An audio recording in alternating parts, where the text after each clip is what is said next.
Linear PD, ठीक है, non linear PD start की थी। और उसके अंदर जो फर्स्ट जो स्टैंडर्ड फॉर्म थी वो इस प्रकार से थी, F P Q equal to 0। मतलब यदि हमें कोई पार्शियल डिफरेंशियल इक्वेशन दी हुई है जिसके अंदर ओनली पी और क्यू वाले पद है ना, और कांस्टेंट भी हो सकता है लेकिन पी और क्यू वेरिएबल होंगे, है ना।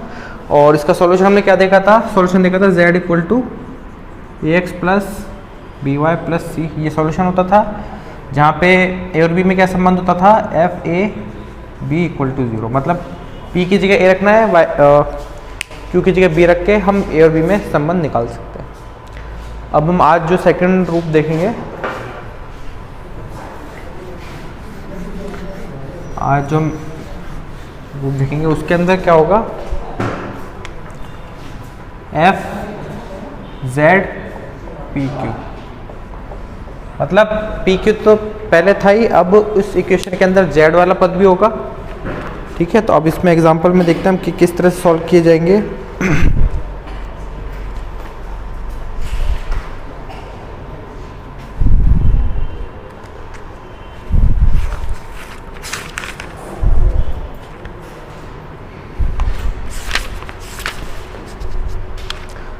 देखो ये जो मानक रूप दिया हुआ है, जैसे पिछले वाले में क्या था, जैसे एफ पी क्यू में क्या सॉल्यूशन निकल के आता था, z equal to A X plus B Y plus C, ये सॉल्यूशन निकल के आता था पिछले में।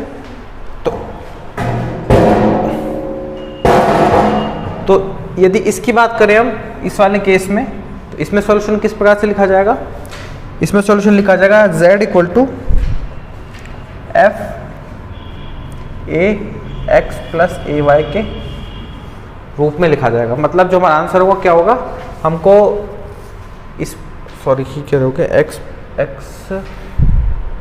प्लस ए वाई के रूप में लिखा जाएगा। जो जेड सॉल्यूशन होगा वो क्या, function of X plus A Y होगा, जहाँ पे हम क्या मानेंगे, एक्स प्लस ए वाई को एक नया वेरिएबल मानेंगे एक्स, और हमको प्रतिस्थापित क्या करना है फंक्शन में, हमको p की जगह रखनी value D Z upon D X, और q की जगह वैल्यू रखनी है a D Z upon D X. हमको सॉल्यूशन कैसे निकालना है, सॉल्यूशन इसका होगा z equal to function of x plus A Y, जहाँ पे x प्लस ए वाई हमारा कैपिटल X, और जो यहाँ p है, p की जगह क्या रखना है, D Z upon D x capital X है, और q की जगह क्या रखना है, a into D Z upon D X. हमको बस ये याद रखना है कि इस तरह के अंदर हमको ये प्रतिस्थापन लगाना है, मेन ये प्रतिस्थापन लगाना है। ये प्रतिस्थापन लगाते हमारी जो इक्वेशन है वो सॉल्व हो जाएगी, सॉल्यूशन इस प्रकार से दिया जाएगा, ठीक है। अब देखो अब हम इसको कैसे सॉल्व करते हैं, जैसे हम एग्जांपल लेके चलते हैं। जैसे हमारे पास एग्जांपल है P square equal to Z square 1 minus P Q. ये पार्शियल डिफरेंशियल इक्वेशन है, यहाँ पे देख सकते हो कि p की पावर 2 है, ठीक तरह से क्या होगी, नॉन लीनियर पीडी हो गई, और इसमें अंदर हम देखते हैं वेरिएबल क्या है, p है, q है और z है। तो ये किस प्रकार का फंक्शन हो गया, इस प्रकार का पीडी हो गई, इसके अंदर z भी है और p और q की भी दिया हुआ है इसके अंदर। तो देखिए इसके सॉल्यूशन के लिए हमको क्या मानना है,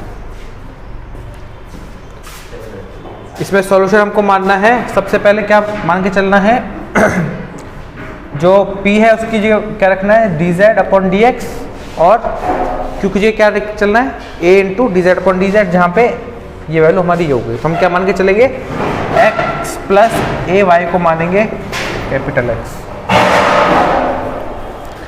और यहाँ से जो p है, p की जगह क्या रख दिया जाएगा, D Z upon D X, और q की जगह रख देंगे डी जेड अपॉन डी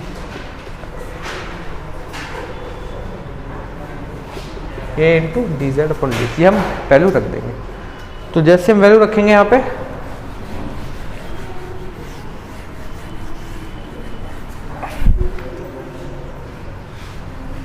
जैसे हम वैल्यू रखेंगे तो यहाँ पे देखो, यहाँ p की जगह क्या हो जाएगा, D Z upon D X, इसका स्क्वायर, p की जगह equal to Z square 1 minus p की जगह रखेंगे D Z by D X, into Q, Q की जगह रखा जाएगा ए इंटू, हमने बस क्या किया, जो हमारी इक्वेशन दी हुई थी वहाँ पे p की जगह dz/dx रख दिया और इसकी जगह ये रख दिया। तो यहाँ से देखो क्या होगा, यहाँ से dz/dx लिखा हुआ तो ये हो जाएगा z² 1 माइनस a dz/dx इसका होल स्क्वायर, अंदर होल स्क्वायर हो जाएगा और हो जाएगा dz।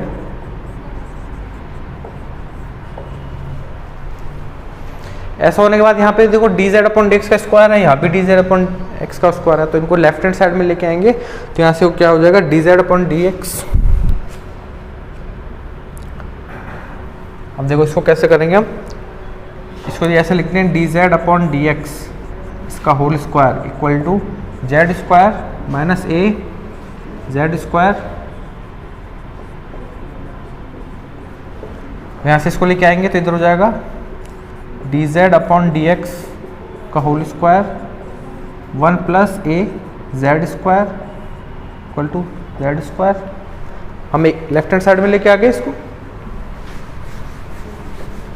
और उसके बाद क्या हो जाएगा यहाँ से dz/dx इसका whole square is equal to z² divided by 1 plus a z²। अब यहाँ से इसको कैसे लिख सकते हैं हम, तो यहाँ से dz/dx की वैल्यू क्या हो जाएगी, इसकी वैल्यू हो जाएगी z/√1 प्लस a z²।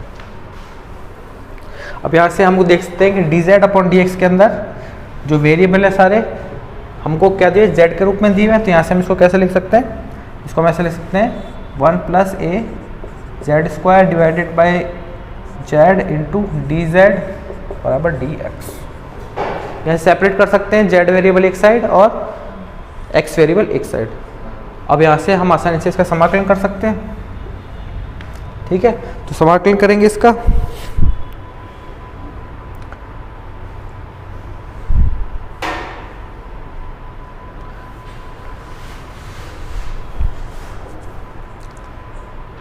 अब देखो समाकलन के तो बहुत सारे मेथड हैं सॉल्व करने के, या तो इसको ऐसे कर लो, ये वाला समाकलन तो x हो जाएगा सिंपल सा।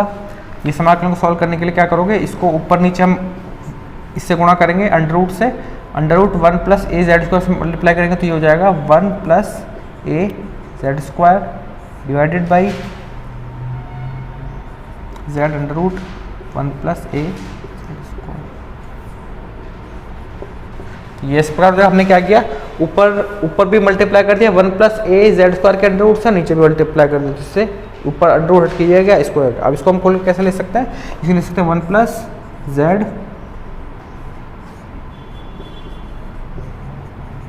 प्लस, इसको खोल के लिखेंगे तो आ जाएगा a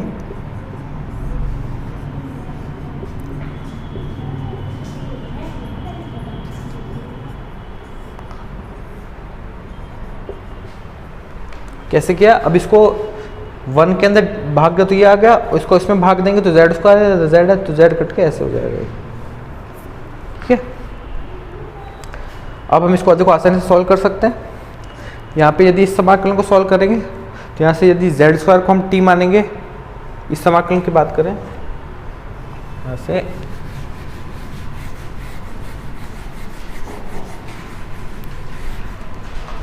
यदि यहाँ से इस समाकलन को सॉल्व करना, तो यदि सेकंड वाले इसको नाम देते हैं, ये फर्स्ट है और ये सेकंड है। तो सेकंड को सॉल्व करते हैं, तो सेकंड में यदि हम z² को मान लें नया वेरिएबल t, तो यहाँ से क्या हो जाएगा 2z dz equal to dt। मतलब यहाँ पे जो ऊपर लिखा हुआ है z dz, इसकी जगह हम क्या रख सकते हैं dt/2। तो एक चेंज कैसे हो जाएगा, a बाहर आ जाएगा और z dz की रख दिया dt/2 बाहर, और नीचे जो z² को ऐसे करो पूरे कोई 1 प्लस, इससे भी आसान ये रहेगा कि 1 प्लस a z², इसको ही t² मान लो, 1 प्लस a z², इसको क्या मान लो t²। इससे क्या होगा और आसान से कैलकुलेशन हो जाएगी। तो ये हो गया a 2a z dz equal to 2t dt। तो यहाँ से क्या हो जाएगा a z dz की वैल्यू क्या आ जाएगी t dt। तो अब यहाँ पे ऊपर ए जेड डी जेड पूरे की जगह क्या रख सकते हैं हम, टी डी टी, और नीचे क्या हो जाएगा, नीचे हो जाएगा टी स्क्वायर का अंडर रूट। तो ये क्या हो जाएगा, टी से टी कट के डी टी रह जाएगा, और डी टी का वैल्यू टी, और टी का मान क्या है, अंडर रूट 1 प्लस ए जेड स्क्वायर। मतलब इस पूरे समाकलन का मान क्या आ गया, इस पूरे समाकलन का मान ये आ जाएगा हमारे पास 1 प्लस ए जेड स्क्वायर। और यदि फर्स्ट समाकलन है, फर्स्ट समाकलन को भी सॉल्व कर सकते हो।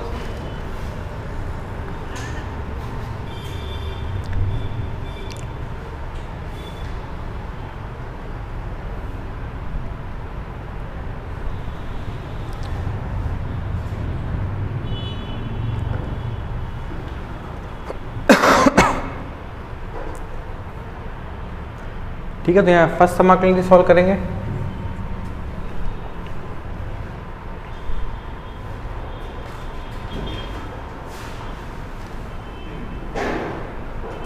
तो इसको सॉल्व भी कर सकते हो। इसको यदि हम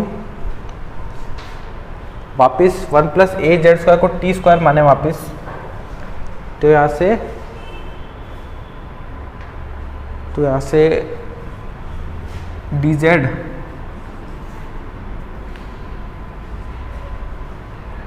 डी जेड की वैल्यू हो जाएगी T D T divided by Z. और यदि हमको क्या वैल्यू निकालनी है, क्या लिखना है, डी जेड अपन जेड की वैल्यू निकालनी है। तो क्या करेंगे, यदि इसको डी जेड अपन जेड कर दें तो यहाँ जेड स्क्वायर हो जाएगा, और फिर इसको क्या रखते हैं, T D T divide by Z square की क्या रख सकते हैं, यहाँ से देखो जेड स्क्वायर का मान क्या आ जाएगा, जेड स्क्वायर का मान आ जाएगा टी स्क्वायर माइनस 1 अपॉन ए। यहाँ पे क्या कर सकते हैं, टी स्क्वायर माइनस 1 अपॉन ए, तो ए ऊपर चला जाएगा। तो यहाँ से देखो हमने क्या किया, इसमें भी वही प्रतिस्थापन लगाया, 1 प्लस ए जेड स्क्वायर को टी स्क्वायर मान लिया। तो यहाँ से क्या वैल्यू आ गई, ए जेड डी जेड की क्या आ गई, टी डी टी। लेकिन इस समाकलन में हमको क्या हटाना है, किसको हटाना है, डी जेड अपॉन जेड को हटाना है। तो हमने क्या किया, यहाँ से डी जेड का मान निकाल लिया, डी जेड अपॉन जेड का मान ये निकल के आ गया। यहाँ से हम डिवाइड कर देंगे जेड से, और ये मान आ गया, और जेड स्क्वायर की वैल्यू यहाँ से ये रख दी। तो हम क्या रख सकते हैं, डी जेड अपॉन जेड को ये रख सकते हैं वैल्यू, और 1 प्लस 8 जेड स्क्वायर को हमने टी स्क्वायर माना। तो पूरा समाकलन किस तरह चेंज हो जाएगा, पूरा समाकलन हो जाएगा A T D T divided by T square minus 1 तो बाहर चल रहा है, ये वैल्यू तो हो गई डी जेड बाई जेड की, और नीचे ये बचा, इसकी जगह रख देंगे हम टी स्क्वायर का। देखो वापस देख लो कैसे किया, वापस लिख के जाता हूँ। इसको समाकलन को सॉल्व करना है, फर्स्ट समाकलन को। तो फर्स्ट समाकलन सॉल्व करने के लिए हमने क्या किया, 1 प्लस ए जेड स्क्वायर, इसको क्या मान लिया, टी स्क्वायर। तो यहाँ से क्या वैल्यू आ गया हमारे पास, A Z D Z equal to T, ये वैल्यू आ गया। ठीक है, अब देखो हमको क्या हटाना है, यहाँ से डी जेड बाई जेड की वैल्यू हटानी है। तो यहाँ से हम क्या करेंगे, यदि इस पूरे को हम भाग देते हैं जेड स्क्वायर से, तो ये क्या हो जाएगा, A D Z by Z equal to T D T by Z square. ठीक है, यहाँ ए मिस हो गया है, ए भूल गया मैं, कोई बात नहीं। यहाँ से ये हो गया, तो यहाँ से डी जेड बाई जेड की वैल्यू क्या आ गई, ए जेड स्क्वायर। और यहाँ से देख सकते हो ए जेड स्क्वायर की वैल्यू क्या है, यहाँ से ए जेड स्क्वायर की वैल्यू क्या आ जाएगी, टी स्क्वायर माइनस 1। ए जेड स्क्वायर की वैल्यू क्या आ जाएगी, टी स्क्वायर माइनस 1। तो यहाँ पे हम नीचे रख सकते हैं टी स्क्वायर माइनस 1। तो पूरा समाकलन में एक तो ये हो गया डी जेड बाई जेड, इसको तो हमने रख दिया। तो पूरे समाकलन में कैसे मान रख सकते हैं, डी जेड बाई जेड की तो रख दिया D T T by T square minus 1, और अंडर रूट में जो था इसको हमने क्या माना था, टी स्क्वायर। तो ये हो गया, ठीक है। तो ये कट के ये बच जाएगा। फिर यहाँ से ये सिंपल समाकलन बन गया, इसको सॉल्व कर सकते हैं हम। ओके, इसको हम ऐसे लिख सकते हैं D T divided by T plus 1 और टी माइनस 1, ऐसे करके ये आसानी से सॉल्व हो जाएगा। तो ये समाकलन भी सॉल्व हो जाएगा और ये समाकलन भी सॉल्व हो जाएगा। ठीक है, अब देखो फाइनल क्या आंसर होगा। अब जो इसको सॉल्व करके टी का वैल्यू निकालोगे, मतलब ये समाकलन को सॉल्व करके मान निकलेगा टी के पदों में, लेकिन हमको क्वेश्चन क्या दिया हुआ था स्टार्टिंग में, जेड के पदों में दिया हुआ था, है ना। तो ये तो आ गया सेकंड समाकलन का मान, सेकंड समाकलन की वैल्यू ये आ गई। तो कैसे मान लिखा जाएगा, हमको पता है कि ये जो वैल्यू निकल के आई ये किसके बराबर थी, यहाँ पे ये फर्स्ट ये था ना, इसकी वैल्यू x के बराबर थी, इसकी वैल्यू किसके बराबर थी, मतलब ये तो सेकंड समाकलन का मान निकला, और जो ये मान निकलेगा ये फर्स्ट समाकलन का मान निकलेगा। तो हमको क्या पता है, फर्स्ट समाकलन प्लस सेकंड समाकलन, इसका मान किसके बराबर है, x के बराबर है। तो सेकंड समाकलन का मान निकला है 1 plus az² equal to x। और यहाँ पे मैं अब इसको फर्स्ट लिख देता हूँ, फर्स्ट से जिसका मान निकल के आ जाएगा। तो फाइनल आंसर कैसे लिखा जाएगा, मैंने क्या बताया था कि हमको क्या मान के चलना है, एक कैपिटल एक्स को मान के चलना है, x प्लस ए वाई। स्टार्टिंग में बताया था कैपिटल एक्स की वैल्यू क्या है, x प्लस ए वाई। तो यहाँ पे जो कैपिटल एक्स निकल के चला इसकी क्या रख देंगे हम, a प्लस एक्स वाई। तो ये हमारा आंसर आ जाएगा। लास्ट में हमको स्मॉल एक्स स्मॉल वाई के पदों में ही आंसर लिखना है। कैपिटल एक्स तो हमने प्रतिस्थापित किया है, तो लास्ट में हमको क्या आंसर लिखना है, ए एक्स वाई के। तो हमारा आंसर निकल के आया वो जेड ए एक्स वाई के पदों के अंदर ही निकल के आया।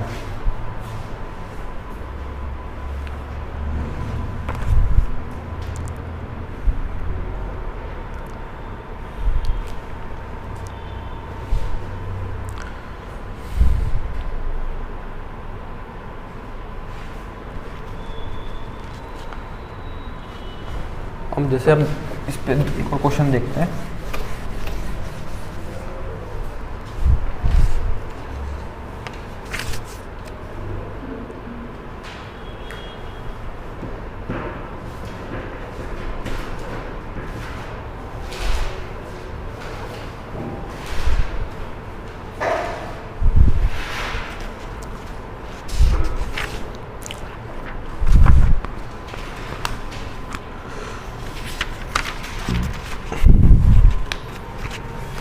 एक और क्वेश्चन है, p into 1 plus Q square equal to Q Z minus A. और इसको देखो, ये इक्वेशन, इसके अंदर भी हमको p दिया हुआ है, q दिया हुआ है और z दिया हुआ है, ठीक है। इसको सॉल्व करना है तो हमको क्या करना पड़ेगा, p की जगह रखना पड़ेगा D Z by D X, q की जगह रखना पड़ेगा a D Z by D X, जहाँ पर x का मान है a plus X plus A Y. अब हम मान रखते जाएंगे, यहाँ पे p की जगह रख देंगे तो ये क्या हो जाएगा, D Z by D X into 1 plus D A square D Z by D X इसका स्क्वायर, तो ये हो जाएगा Q square equal to Q की जगह रख देंगे क्यू की जगह रखेंगे a D Z by D X into Z minus ए।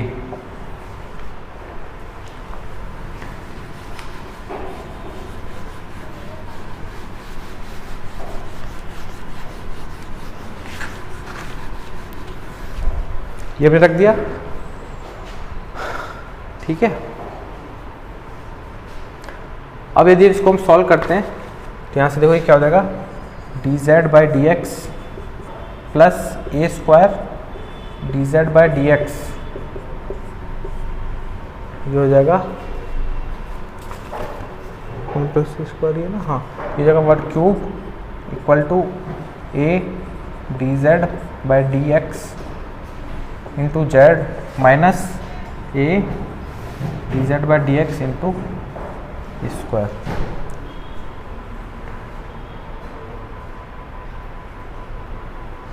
यहाँ से ये हो जाएगा।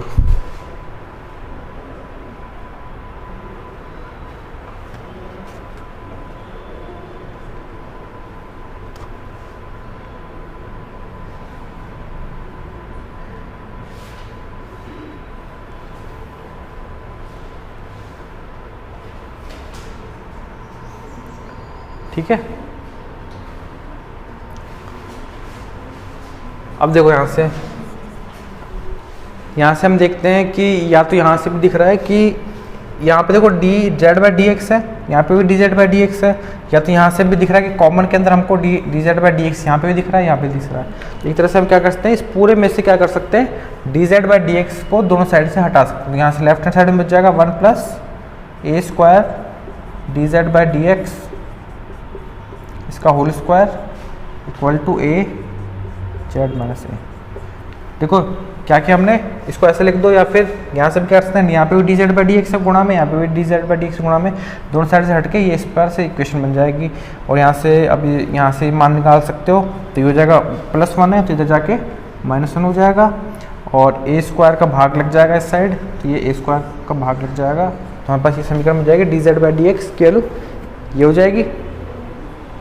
अब यदि इसका अंडर रूट लोगे तो क्या हो जाएगा, D Z by D X equal to under root A Z minus A minus 1 और डिवाइडेड में आ जाएगा ए। और यहाँ पे देखो ओनली वेरिएबल जेड बचा है यहाँ पे, तो जेड वेरिएबल को एक साथ ले लेंगे और कांस्टेंट को एक साथ ले लेंगे, तो जेड वेरिएबल एक साथ हो जाएगा, तो ये हो जाएगा D Z by under root A Z minus A minus 1 हो जाएगा डी एक्स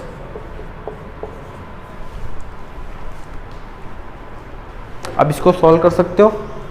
अभी ये क्या है, यहाँ से डी जेड बाई, अब इसको थोड़ा सॉल्व करोगे तो A Z minus A square minus 1 equal to D X और ए। अब इसका दोनों साइड समाकलन कर देंगे। सो इसको सॉल्व कैसे करोगे, ए Z minus A square, A Z minus A square minus 1 को नया वेरिएबल मान लोगे टी स्क्वायर, तो यहाँ से आ जाएगा A D Z equal to 2t D T, तो यहाँ से डी जेड की जगह रख सकते हैं हम 2t डी टी बाई ए, तो डी जेड की क्या रख देंगे 2t D T by A, divided में ये अंडर रूट में क्या हो जाएगा टी स्क्वायर इक्वल टू, इसका समाकलन करेंगे तो आ जाएगा एक्स ए प्लस सी। अब यहाँ से हम देखते हैं कि ये अंडर टी स्क्वायर का अंडर रूट टी आ जाएगा और वो टी टी से कैंसिल हो जाएगा, तो हमारे पास यहाँ पे बच जाएगा 2 by A D T equal to X A plus C. इसका समाकलन करोगे तो यहाँ से आ जाएगा 2 by A T equal to X A plus C. अब हमारे पास वेरिएबल क्या क्या है, टी और एक्स, और हमें ये पता है कि टी वेरिएबल हमने जो माना था, टी वेरिएबल क्या माना था, टी वेरिएबल ये था, तो इसके लिए क्या हो जाएगा, अब इसको सॉल्व करेंगे तो यहाँ से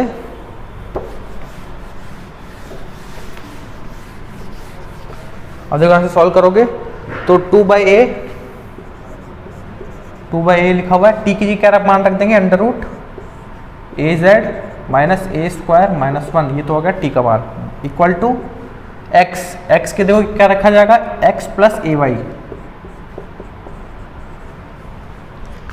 और अपॉन ए स्मॉल एक्स है अपॉन ए प्लस सी। ये हमारा सॉल्यूशन हो जाएगा इस समीकरण का।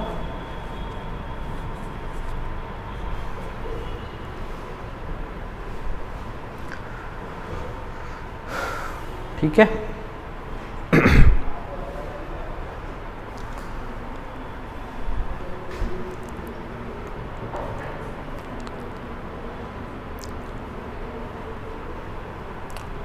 अब देखो मेन तो ये होता है कि हमको समाकलन तक पहुंच जाए, उसके बाद हम इसको कैसे ले सकते हैं स्क्वायर करके, बुक में हो सकता है इसको अलग लिखा हो, लेकिन हमको बस यहाँ तक पहुँचना पड़ता है समाकलन जहाँ से हो जाए, उसके बाद में भले हम इसको किसी भी प्रकार से स्क्वायर करके और कैसे भी लिख सकते हैं। ठीक है, तो हमारा ये हो गया। अब हम नेक्स्ट उस पर चलते हैं। देखो ये जो मेथड जो अभी हम स्टैंडर्ड फॉर्म का सॉल्यूशन देख रहे हैं, ये पर्टिकुलर मेथड है कि यदि ऐसा है तो इनका ऐसा सॉल्यूशन ऐसे निकाल सकते हैं, लेकिन लास्ट में एक मेथड आएगा जो उसमें हमको देखना नहीं पड़ेगा कि कैसे कोई भी समीकरण किस प्रकार से, वो एक यूनिवर्सल मेथड आता है, उससे भी हम सॉल्व कर सकते हैं। बस यहाँ पे हम ये देख रहे हैं कि इन मेथड से हम कैसे सॉल्व करते हैं। ठीक है, इनको हम बाद में एक टेक्निक आएगी उससे भी सॉल्व कर सकते हैं, वो यूनिवर्सल टेक्निक है, उससे कोई भी प्रकार का सॉल्यूशन सॉल्व हो सकता है, लेकिन इसमें हमको देखना पड़ता है हाँ इसमें P है, Q है, Z है तो इसको ऐसे करो, इसमें P Q है तो इसमें ऐसे करो, ठीक है। लेकिन हर क्वेश्चन सॉल्व नहीं होता, तो वो जो एक मेथड आएगा उससे हम सॉल्व करेंगे, ठीक है। लेकिन यहाँ पे देख लो कि हम इन मेथड से कैसे सॉल्व करते हैं। अब हम तीसरा जो स्टैंडर्ड फॉर्म आता है, ये इंपॉर्टेंट है थोड़ा, इसको देख लेना, ये ज़्यादा स्टैंडर्ड फॉर्म है। ये दोनों तो चलो ठीक है, ध्यान रहे तो ठीक है, नहीं तो कोई बात नहीं। लेकिन अब जो हम देख रहे हैं तीसरा मानक रूप आएगा, उसको हम कहेंगे क्लॉरेट समीकरण।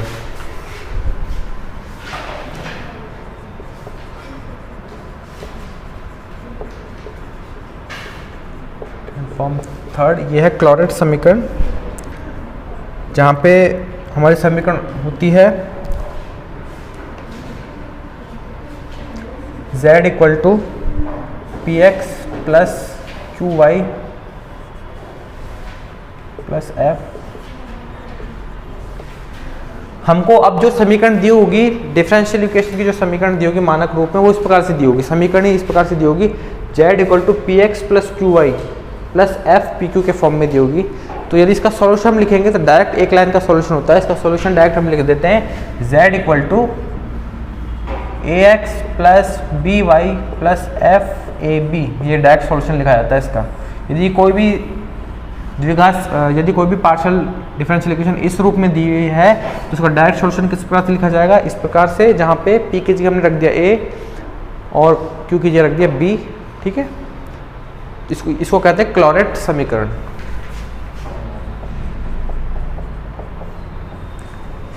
क्लॉरेट समीकरण, ठीक है। अब देखो इसके फटाफट में एग्जांपल बता देता हूँ। जैसे हमको ये दिया हुआ है z equal to P X plus Q Y plus P Q, तो इसकी तुलना इससे कैसे करोगे? पहली बात तो z equal to P X plus Q आपको यहाँ तक दिया हुआ है, और प्लस के अंदर ये फंक्शन ऑफ पी क्यू होता है। यहाँ पे देखो पी क्यू का फंक्शन है, ओनली कोई भी वेरिएबल नहीं, पी क्यू का फंक्शन। इसका डायरेक्ट सॉल्यूशन कैसे लिखा जाएगा? इसका डायरेक्ट सॉल्यूशन लिखा जाएगा z equal to P A X plus B Y plus A B, इस डायरेक्ट सॉल्यूशन लिखा जाएगा इसका, ठीक है। और जहाँ पे अब हमको क्या है कि जैसे यहाँ पे वेरिएबल क्या है, ए और बी, तो हम पहले क्या करते थे, दो अननोन वेरिएबल होते थे, तो किसी ना किसी तरीके से हम दोनों अननोन को कम करके एक अननोन वेरिएबल में चेंज कर देते थे, ठीक है। तो यहाँ से हम उसी प्रकार से जैसे पहले कैसे करते थे, जैसे पहले फर्स्ट जो सबसे पहला मेथड था उसमें सॉल्यूशन होता था z equal to A X plus B Y plus C होता था। सबसे पहले हमने ये देखा था, तो लास्ट में हमने क्या किया, फिर उसके बाद में क्या करते थे, ए और बी में संबंध निकाल के कुछ लिख देते थे, 1 प्लस ए स्क्वायर बी, इस प्रकार से लिखते थे। फिर लास्ट में सी कर देते। फिर सी को कैसे हटाते थे कि सी को फंक्शन ऑफ ए लिख देते थे। तो इसमें हमारे पास दो वेरिएबल है, तो दो में से एक कैसे किया जाएगा, हम किसी तरीके से या तो मान लेंगे कि ए को फंक्शन ऑफ बी मान लेंगे, या फिर बी को फंक्शन ऑफ, इनमें से कोई भी एक ले सकते हैं हम। यदि कोई एक लेंगे तो आंसर क्या हो जाएगा, z इक्वल टू, जैसे मान लेते हैं ये इसको लेके चलते हैं, तो हमारा आंसर क्या हो जाएगा, A X plus function of A Y plus A function of ए।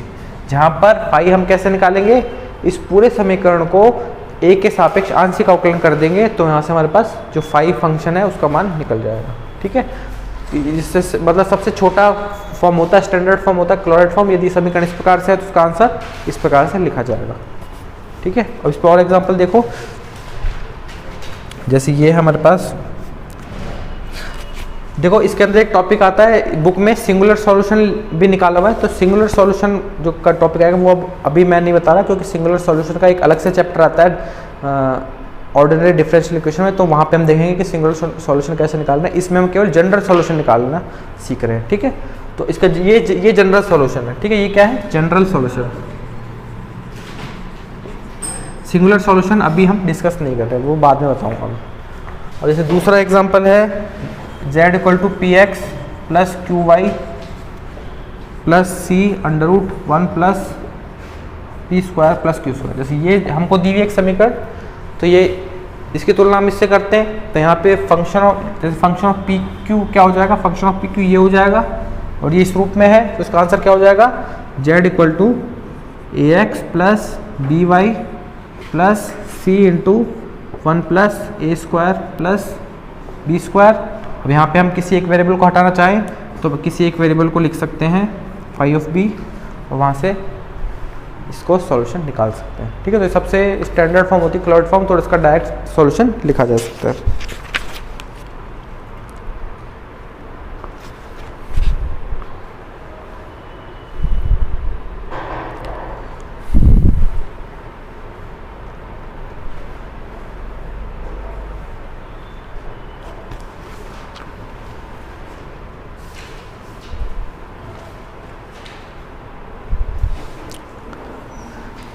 देखो कभी कभी क्या होता है कि हमारे पास जो कोई क्वेश्चन होता है तो वो डायरेक्टली हमको क्लोराइड फॉर्म के अंदर नहीं मिलेगा, तो हमको किसी, जैसे कल एक एग्जांपल देखा था कि हमको डायरेक्ट मानक रूप में नहीं मिला था, तो हमने कुछ प्रतिस्थापन लगा के उसको मानक रूप में चेंज किया था। तो इसी प्रकार से यदि हम ये वाला क्वेश्चन देखते हैं तो इसमें हमको डायरेक्ट जो क्लोराइड फॉर्म का जो समीकरण है वो नहीं मिलेगा, तो हम कैसे करेंगे। अब देखो यार, जैसे एग्जाम्पल मैं लेता हूँ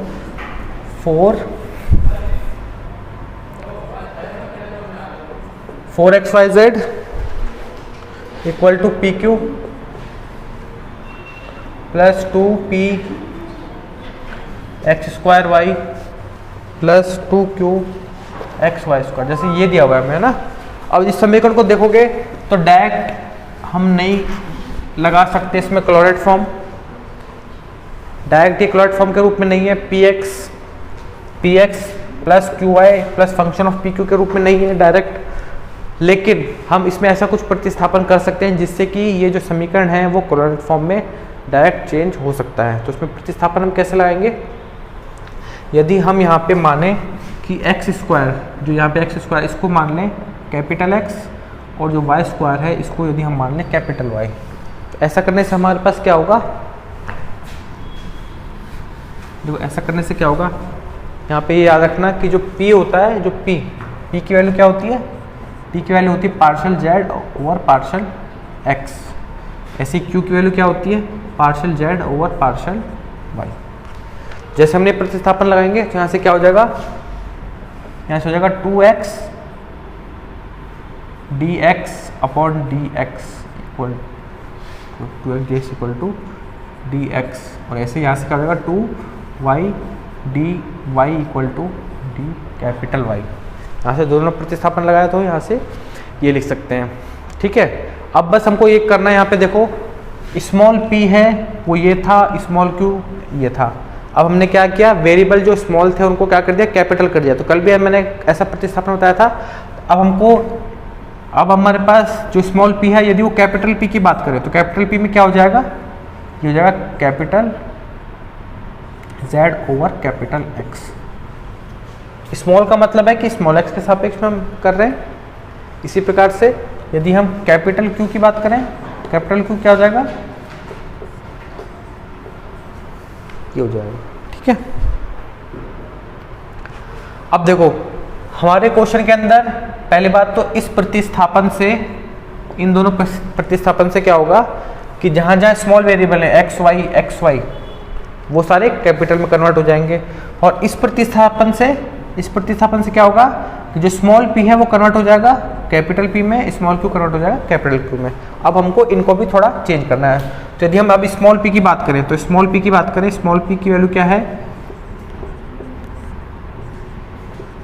अब हम यदि इसके अंदर क्या करते हैं, इसके अंदर जो स्मॉल dx है, यहाँ से ये इसकी वैल्यू यदि यहाँ से क्या आ जाएगी, स्मॉल dx की वैल्यू आ जाएगी dx equal to d capital x divided by 2x।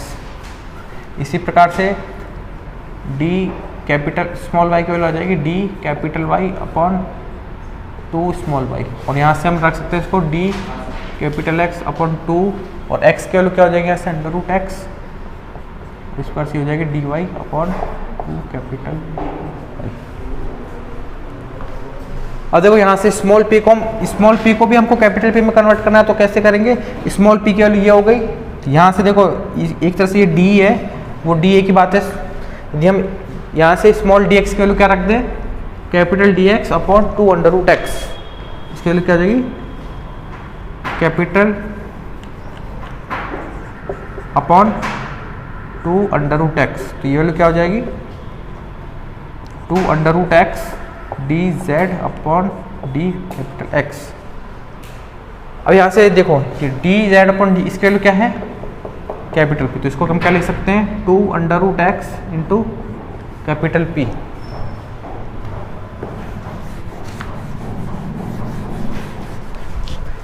इसी प्रकार से यदि हम स्मॉल क्यू की बात करें तो स्मॉल क्यू क्या होता है D Z upon D X, ये क्या हो जाएगा D Z upon D capital Y 2 under root Y, यहाँ से हो जाएगी 2 under root capital Y D Z upon D capital Y, और इसके लिए हो जाएगी 2 under root capital Y into Q.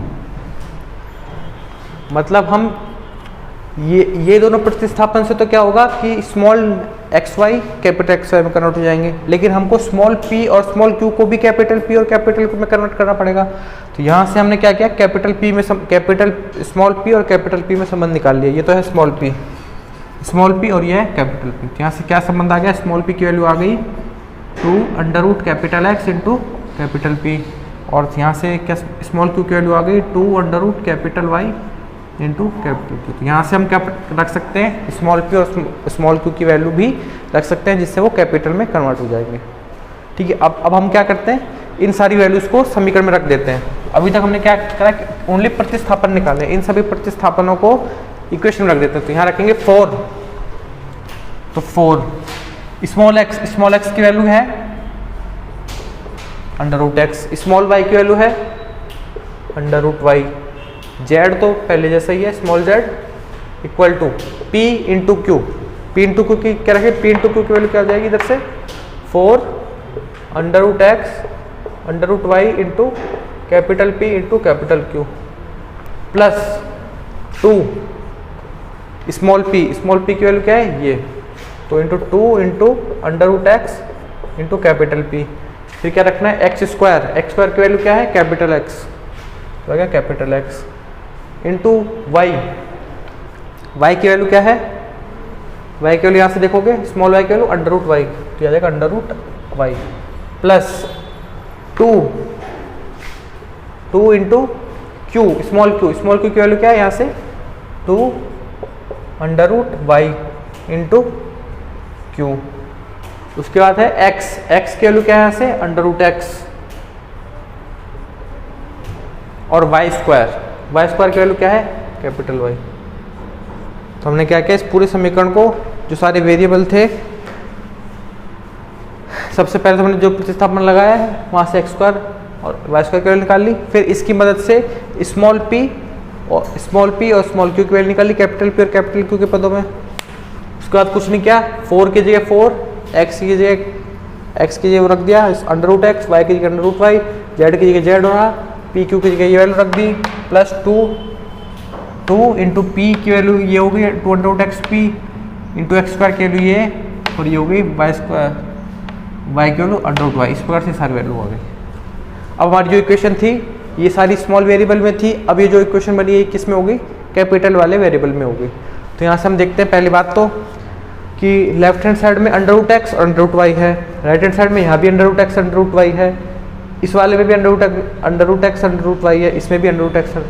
हर एक पद में क्या है अंडर रूट एक्स और अंडर रूट वाई है कैपिटल में, तो हर पद से हम ये वेरिएबल हटा सकते हैं। यहाँ पर क्या बच जाएगा 4z बराबर 4, देखो ये हट जाएगा ये हट जाएगा ये हट जाएगा और ये हट जाएगा, तो बचेगा क्या यहाँ पे 4pq प्लस 4px, यहाँ बचेगा प्लस 4qy, ये बचेगा। अब यहाँ से देखो 4 भी सब में है 4 भी हटा सकते, 4 भी हट जाएगा। अब इसकी तुलना करो, इसको हम कैसे लिख सकते हैं z बराबर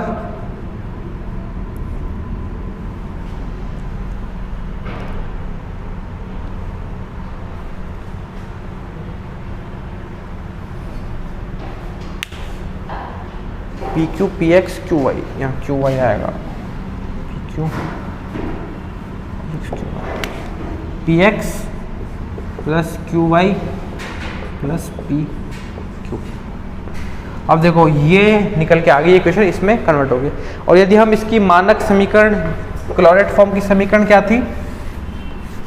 क्लोरेट फॉर्म की समीकरण थी z equal to P X plus Q Y plus function of P Q थी। तो यहाँ पे देखो पी एक्स है स्मॉल में, यहाँ पे पी एक्स है कैपिटल में, यहाँ क्यू एक्स है स्मॉल में, यहाँ क्यू वाई है स्मॉल में, या क्यू वाई कैपिटल में। फंक्शन ऑफ पी क्यू होना चाहिए, यहाँ पे फंक्शन ऑफ पी क्यू है। एक जैसे क्या होगा, ये जो समीकरण थी वो किस में चेंज हो गई? क्लोरेट फॉर्म में चेंज हो गई। इसका सॉल्यूशन लिखेंगे तो क्या हो जाएगा? इसका सॉल्यूशन हो जाएगा z बराबर ए एक्स, अभी क्योंकि इसका आंसर सारे वेरिएबल कैपिटल में तो इसका आंसर कैपिटल में लिखा जाएगा A X plus B Y plus A B. ये इसका सॉल्यूशन हो गया। लेकिन हमको सॉल्यूशन किसका चाहिए था?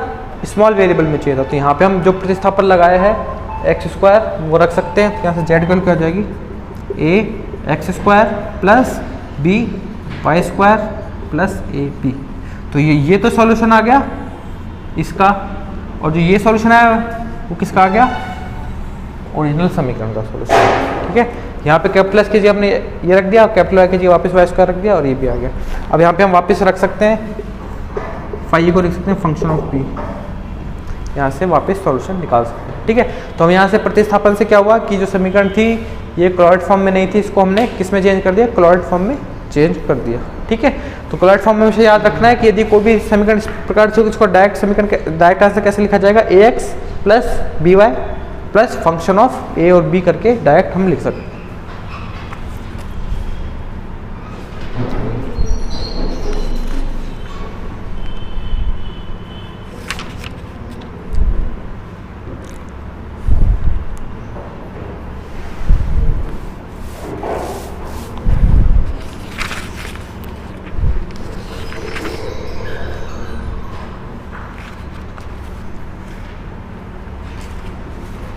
और देखो उसमें लास्ट एक और है स्टैंडर्ड फॉर्म। ये तो तीसरी स्टैंडर्ड फॉर्म थी, चौथी स्टैंडर्ड फॉर्म देख लेते हैं। इस वजह चार स्टैंडर्ड फॉर्म के बाद हमारे पास एक जो फॉर्मूला आएगा उसको हम, वो एक जनरल फॉर्मूला होगा जिससे हम किसी भी प्रकार की इक्वेशन को सॉल्व कर सकते हैं बिना उसमें देखे हुए कि वो कौन सा रूट को फॉलो करती है, उसको हम सॉल्व कर सकते हैं डायरेक्ट। ठीक है, अभी लास्ट स्टैंडर्ड फॉर्म है स्टैंडर्ड फॉर्म। ये देखो स्टैंडर्ड फॉर्म है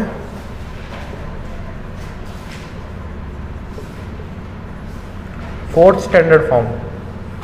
यदि हमको समीकरण किस प्रकार से दी हुई है? इस प्रकार से दी हुई है f1 xp equal to f2 yq। हमको यदि समीकरण इस प्रकार से दी हुई है f1 x, p equal to f2 y, q। इसका क्या मतलब है कि यदि हम समीकरण में यदि किसी समीकरण को कैसे करें कि उसके अंदर x और p वाले पदों को एक तरफ ले लें और y और q वाले पद एक साइड हो जाए। यदि एग्जांपल के तौर पे यदि ऐसे लें इसको कि एक्स स्क्वायर, हमको समीकरण दी हुई है एक्स स्क्वायर प्लस 1 और equal to Y square plus 1 और p, यदि हमको जैसे ये समीकरण दी हुई है, ठीक है, ये एक समीकरण दी हुई है, यदि ऐसे ले लो इसको, ये एक समीकरण है जिसमें क्या है हमारे पास X square plus 1 into Q square equal to Y square plus into P square. यदि इस समीकरण को हम देखो सारे गुणा के रूप में लिखे हुए हैं, हम क्या कर सकते हैं, हमको क्या करना है, एक्स वाले सारे वेरिएबल और पी वाले सारे वेरिएबल को एक साइड लेना। तो यहाँ पे एक्स सारे वेरिएबल हो गए, पी वाला वेरिएबल है तो उसको उधर ले आएंगे, तो इधर क्या हो गया X square plus 1 upon P equal to Y square plus 1 upon Q. तो हमने क्या किया, एक्स वाले सारे वेरिएबल और पी वाले सारे वेरिएबल एक साइड लेके आ गए, और वाई स्क्वायर प्लस 1 और क्यू स्क्वायर मतलब वाई वेरिएबल और क्यू वेरिएबल एक साइड आ गए, एक्स वेरिएबल और पी वेरिएबल एक साइड आ गए। इसका यही मतलब है कि यदि किसी समीकरण में हम एक्स और पी वेरिएबल को एक साइड ले सकते हैं और वाई और क्यू वेरिएबल को एक साइड ले सकते हैं, तो उसका सॉल्यूशन हम निकाल सकते हैं। और उसका सॉल्यूशन किस प्रकार से लिखा जाएगा, ये तो मैंने एग्जाम्पल के तौर पर लिया था, तो उसका सॉल्यूशन किस प्रकार से लिखा जाएगा, उसका सॉल्यूशन लिखा जाएगा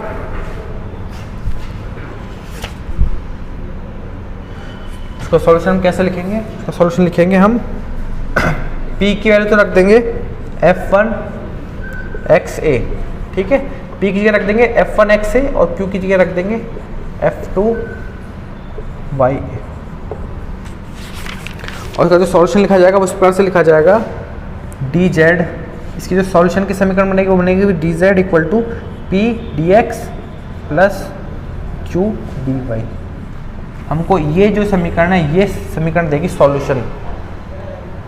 हमको कुछ नहीं करना, यदि समीकरण ऐसे लिख जाएगी तो हमको डी लिखना d Z equal to p, इसमें से देख लेना पी कौन सा है, into d x plus q into d y के रूप में लिख सकते हैं। और फिर वहाँ से हम क्या करेंगे, इसको डी जेड की वैल्यू क्या हो जाएगी, डी जेड की वैल्यू हो जाएगी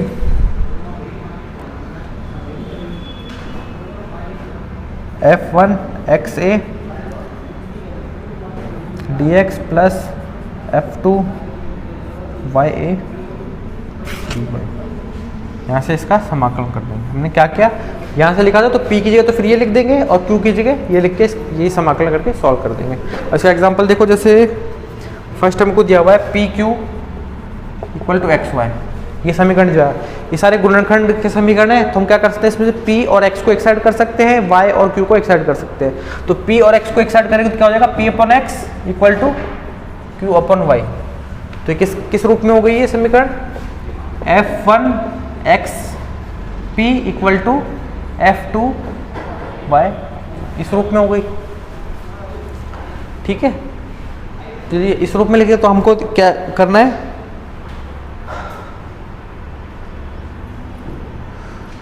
तो यहाँ से हम क्या करेंगे, इसको एक मान लेंगे a के बराबर।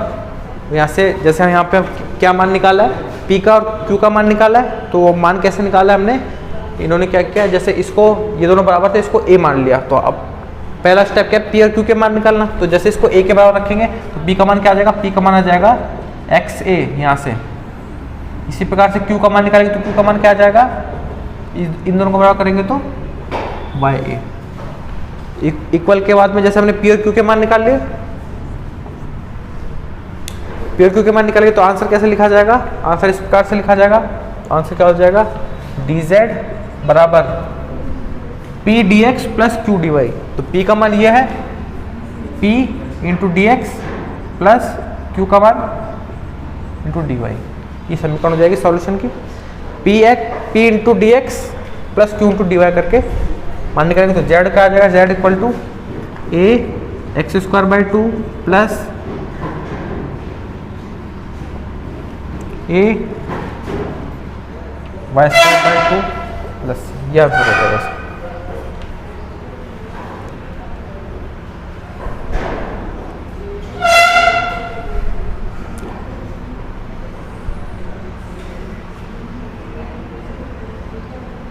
कुछ गड़बड़ कर रहे हैं इधर,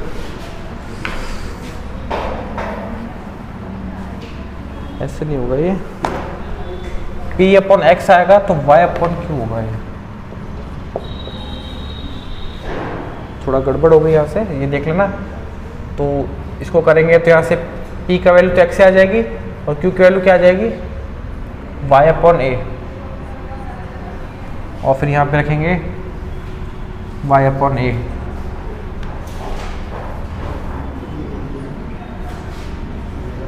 ऐसे हो जाएगी। ठीक है, थोड़ा यहाँ से ऐसे करेंगे ना तो ऐसे हो जाएगी इसको। अब यदि दूसरा एग्जांपल देखते हैं हम इस पे,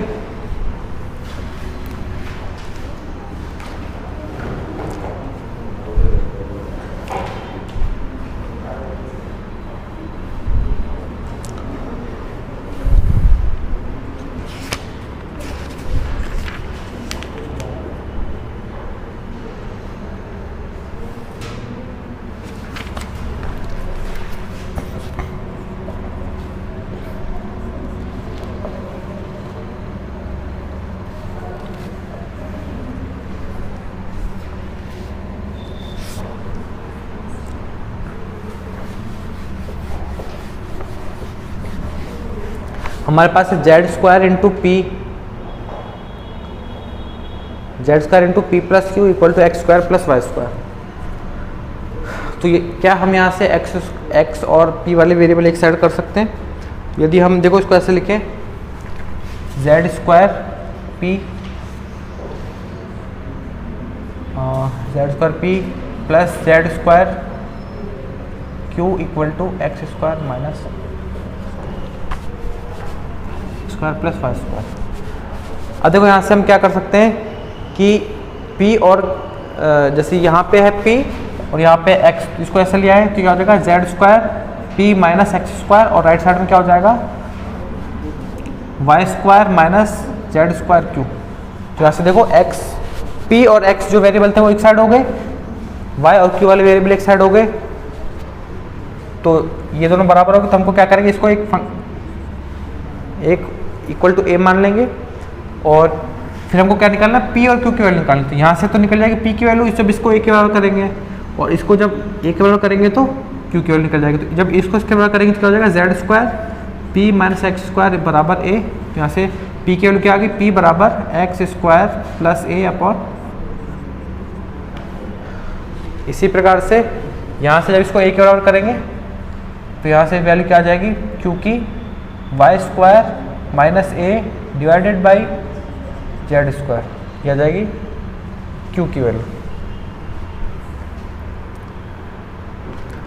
p और q की वैल्यू आ गई। p और q की वैल्यू आने के बाद हम कैसे सॉल्यूशन लिखेंगे इसका, यहाँ से लिख देंगे dz बराबर p x square plus a into d x plus Y square minus a upon z square into d y.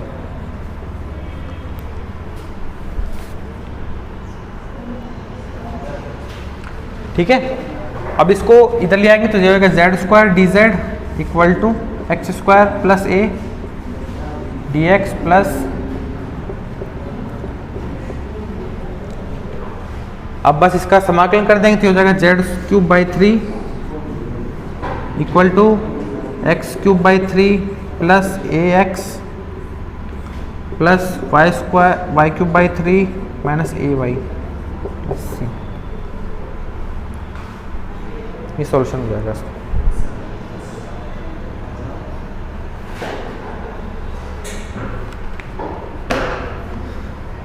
ठीक है, तो जो थर्ड और फोर्थ फॉर्म है इनमें हमको कुछ नहीं करना, बस अलग अलग करो, पी क्यू की वैल्यू निकालो, पी क्यू यहाँ डाल के जेड को सॉल्व करके निकाल सकते हैं।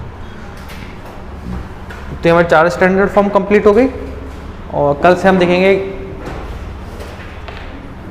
कल से ये तो 4 स्टैंडर्ड होगी, इसके बाद कल से हम एक फॉर्मूला देखेंगे जिससे हम किसी भी लीनियर हो चाहे नॉन लीनियर इक्वेशन हो उसको उस फॉर्मूले की मदद से सॉल्व कर सकते हैं। उसमें हमको कोई भी मानक रूप देखने की जरूरत नहीं मिलेगी, है ना। चलो ठीक है।